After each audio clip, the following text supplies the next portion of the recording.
প্রিয় শিক্ষার্থীরা সবাই কেমন আছো? আলহামদুলিল্লাহ আমি ভালো আছি। আজকের ক্লাস হচ্ছে সপ্তম শ্রেণী বিষয় গণিত অধ্যায় 11 অধ্যায় থেকে আমরা পরিসংখ্যান এটা অধ্যায় তথ্যপত্রের অধ্যায়ের নাম কি বলো তো? অধ্যায়ের নাম কি আছে? এখানে আছে অধ্যায়ের নাম আছে? সবাই একটু বইতে দেখো তো অধ্যায়ের নাম কি? কই কোথায় দেখাও? একদম প্রথম শুরু থেকে দেখো, শুরু থেকে। আচ্ছা ঠিক আছে সবাই, তাহলে অধ্যায়ের নাম হচ্ছে, অধ্যায়টার নাম কি? তথ্যপত্র। ঠিক আছে, আমরা এই অধ্যায়ের 14 নম্বর প্রশ্নের সমাধান করব।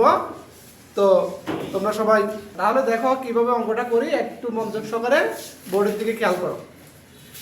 50 40। তাহলে ক নম্বর প্রশ্ন বলছে কি? মানের ক্রমানুসারে সাজাও।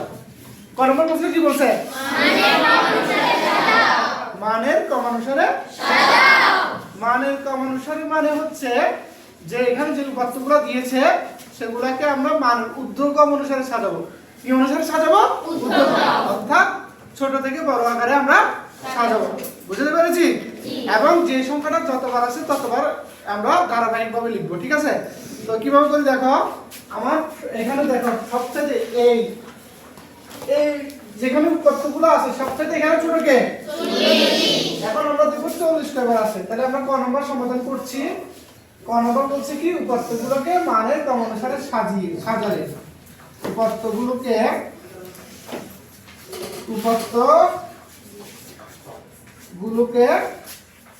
মানের ক্রম অনুসারে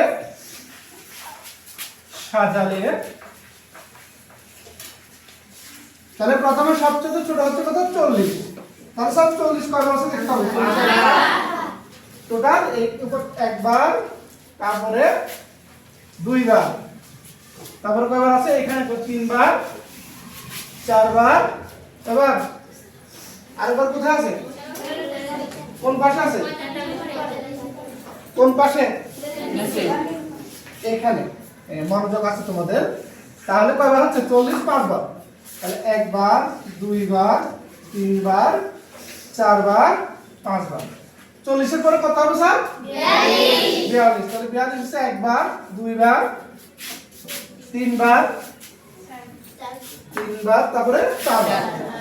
আর এখানে নাই। তাহলে 42 এর পর 4বার, একবার, দুইবার, 3বার,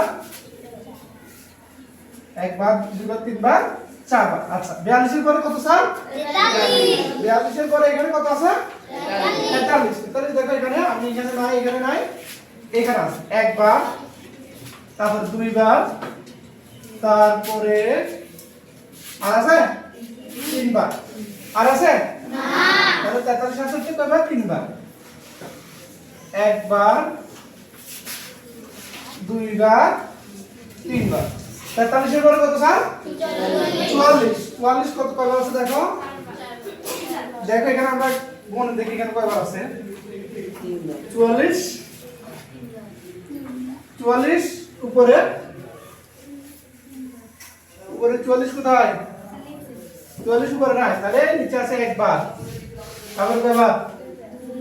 দুইবার। কই? দুইবার, তারপরে 3বার। তাহলে 44 আছে কয়বার? 3বার। একবার, দুইবার, 3বার। আচ্ছা তারপরে কি বাকি আছে?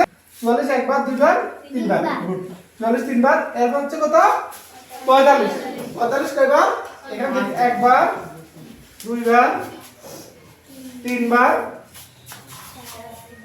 4বার, 5বার, নাই। তাহলে কয়বার আছে? 5বার। 1 2 3 4 5। আচ্ছা 45 এর পরে কত? 46 আছে এখানে? 46 কোথায় আছে? কই 46? একবার। আর আছে না? তাহলে 46 একবার। এরপরে কত?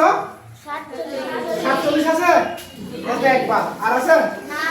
47। এরপরে কত? 50। হ্যাঁ বলো। আচ্ছা দুঃখিত। তাহলে 45 আছে 5বার, এরকম হচ্ছে 46 আছে কয়বার? 46 আছে একবার। আচ্ছা, তাহলে 47 কবার আছে? 47 আছে একবার। আচ্ছা, এরপরে 47 পর 48 আছে, 49 আছে নাই? 50 আছে কবার দেখি?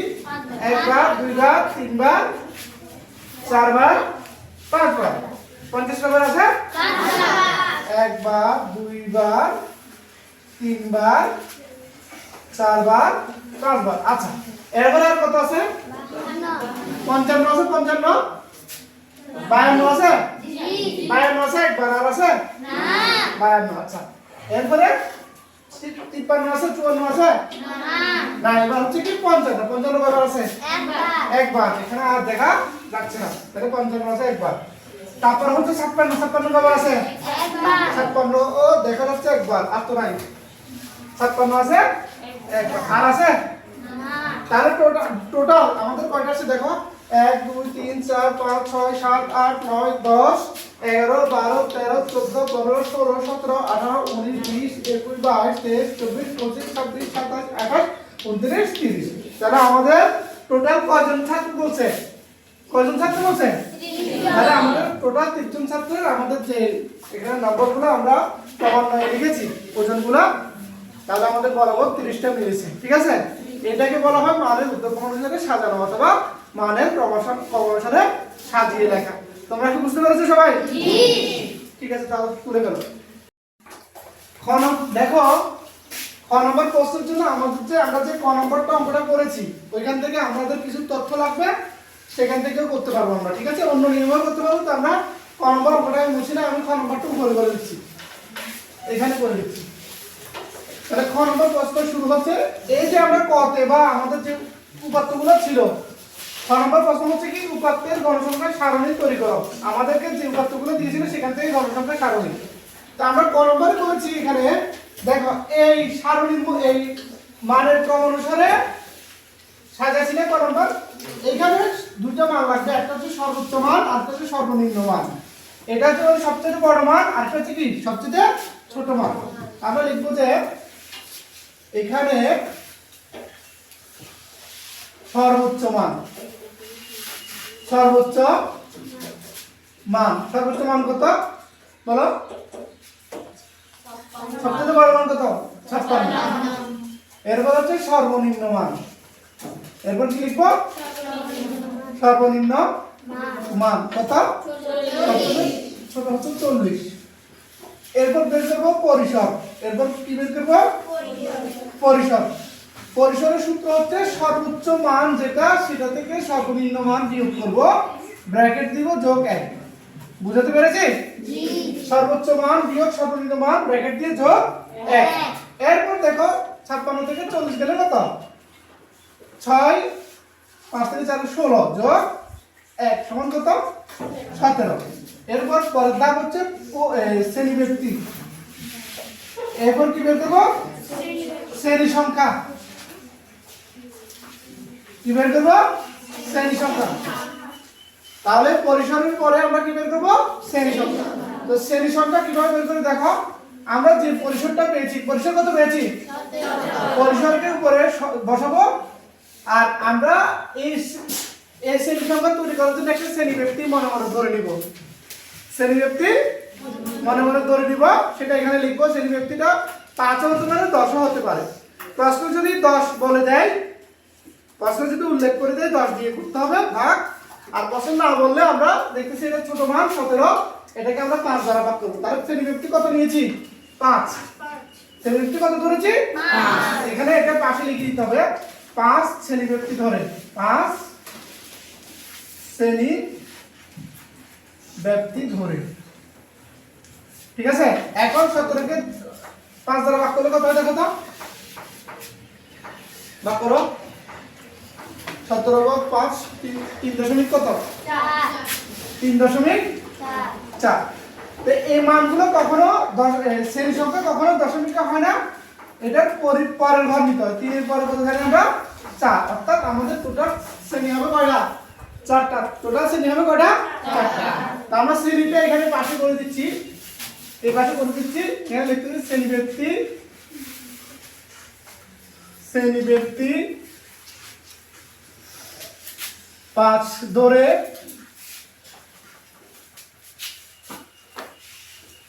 গণসংখ্যা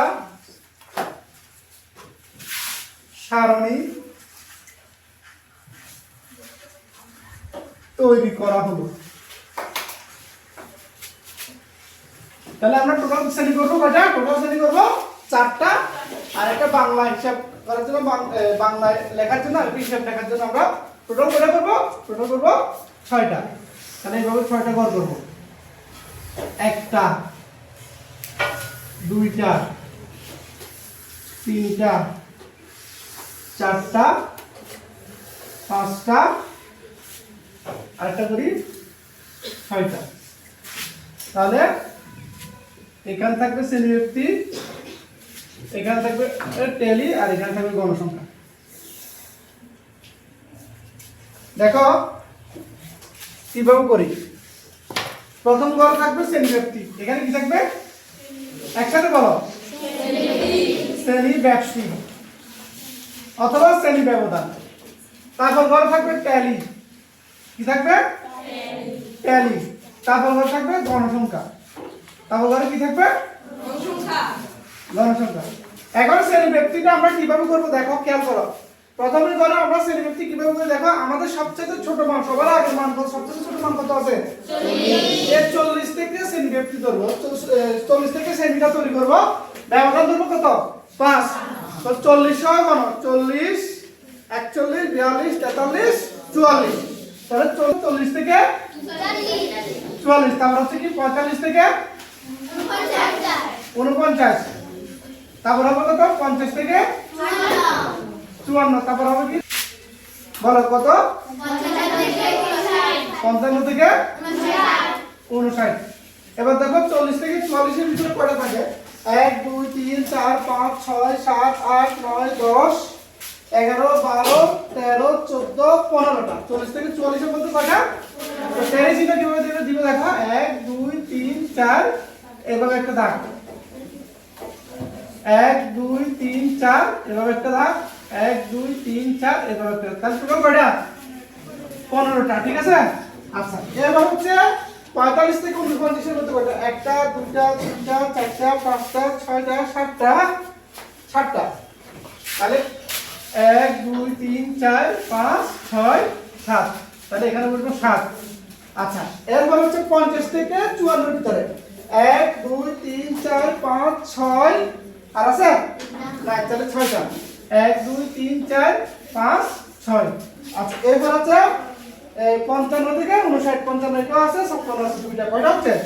2টা। তাহলে এখানে হচ্ছে 6, এখানে হচ্ছে কত? 2। মানে এখানে 6, টালি যতটা, টালি যতটা সংখ্যা ততটা, টালি যতটা সংখ্যা গণসংখ্যা ততটা। তাহলে এখন মোট মোট কয়টা হচ্ছে দেখো? 15, 15 এর সাথে কত? 22, 22 এর 6 এ 28, 28 এর 2 কত? 30। তাহলে মোট হচ্ছে 30।